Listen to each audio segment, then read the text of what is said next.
वो रात जब एक देरी ने इतिहास बदल दी, एक साधारण क्रिसमस की शाम और एक असाधारण रात। नमस्कार दोस्तों, 24 दिसंबर 1999 क्रिसमस की शाम नेपाल के त्रिभुवन एयरपोर्ट से उड़ान भरने वाली एक सामान्य सी flight, Indian airlines flight 814।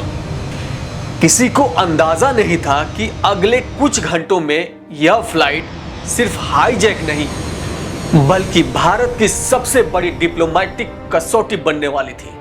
Flight में 170 से ज्यादा यात्री थे। परिवार, बच्चे, हनीमून कपल सब घर लौट रहे थे, लेकिन इंडियन एयर स्पेस में इंटर करते ही 5 हथियारबंद आदमियों ने कॉकपिट पे कब्जा कर लिया। अनाउंसमेंट हुआ, यह प्लेन हाईजैक हो चुका है। केबिन में सन्नाटा, फिर चीख पुकारे होने लगी। फिर एक लम्हा आता है जहां पे यह इतिहास बदल सकता था। वो जगह था अमृतसर। दिल्ली में उस वक्त सरकारी दफ्तर बंद होने वाले थे। जैसे ही खबर पहुंची, क्राइसिस मैनेजमेंट रूम एक्टिवेट हुआ। नेशनल सिक्योरिटी गार्ड को यानी एनएसजी को अलर्ट किया गया। ब्लैक कैट कमांडोज रेडी थे, पर सबसे बड़ा सवाल था प्लेन कहां लैंड करेगा। प्लेन ने अमृतसर में इमरजेंसी लैंडिंग की। यही वो पल था जहां इतिहास मुड़ सकता था। एनएसजी को डिप्लॉय करने का ऑप्शन टेबल पर था, लेकिन ग्राउंड पर कंफ्यूजन था। फ्यूल टैंकर डिले हुआ, रनवे ब्लॉक करने का फैसला क्लियर नहीं था और दिल्ली से फाइनल ऑर्डर आने में कीमती समय निकल गए। पर वो सवाल आज भी है। एनएसजी कमांडो दिल्ली में रेडी थे, पर उन्हें एयरलिफ्ट करने का ऑर्डर तुरंत क्लियर नहीं हुआ। क्या यह डिले टैक्टिकल था या ब्यूरोक्रेटिक पैरालिसिस?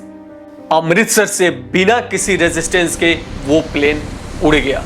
एक मौका हाथ से निकल चुका था। फिर एक जगह आता है दुबई, जहां यह सिर्फ एक हाईजैक नहीं रहा।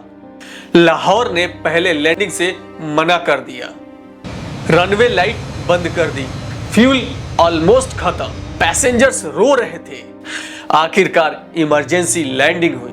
फिर दुबई, जहां एक होस्टेज रुपिन कत्याल को चाकू मारकर हत्या कर दी गई थी, उनकी लाश रनवे पे छोड़ दी गई। भारत के लिए यह एक सिर्फ हाईजैक नहीं रहा, बल्कि यह एक इमोशनल नेशनल ट्रॉमा बन चुका था।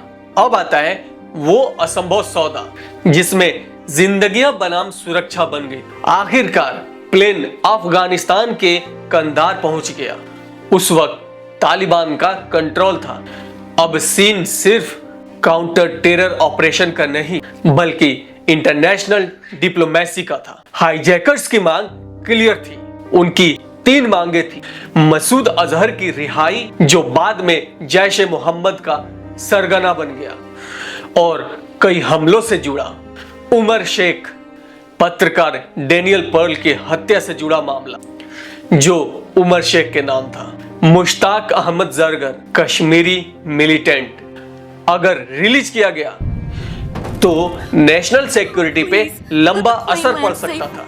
अगर मना किया जाता तो पैसेंजर्स की जिंदगियां खतरे में थी। अब आखिरकार वो फैसले का वक्त आया जो दशकों तक गूंजता रहा। एनएसजी को कंधार भेजने का ऑप्शन प्रैक्टिकली खत्म हो चुका था। आखिर फैसला लिया गया। 3 मिलिटेंट्स को रिलीज किया जाएगा। इंडियन एक्सटर्नल अफेयर मिनिस्टर खुद कंधार गए। एक्सचेंज हुआ, हॉस्टेज वापस आए। देश ने चैन की सांस ली, पर सवाल वही रह गया। रिलीज हुआ मसूद अजहर, बाद में जैश ए मोहम्मद का चीफ बना और उसका नाम आने वाले सालों में कई अटैक से जुड़ा। अगर अमृतसर में वो चंद मिनट बच जाते तो क्या भारत की कहानी कुछ और होती? आज भी IC-814 का नाम लिया जाता है तो एक सवाल हवा में घूमता है। कभी कभी जंग सिर्फ बैटलफील्ड पर नहीं हारी या जीती जाती, कभी कभी वो कुछ देर से दिए गए ऑर्डर में छुपे हुए होते हैं।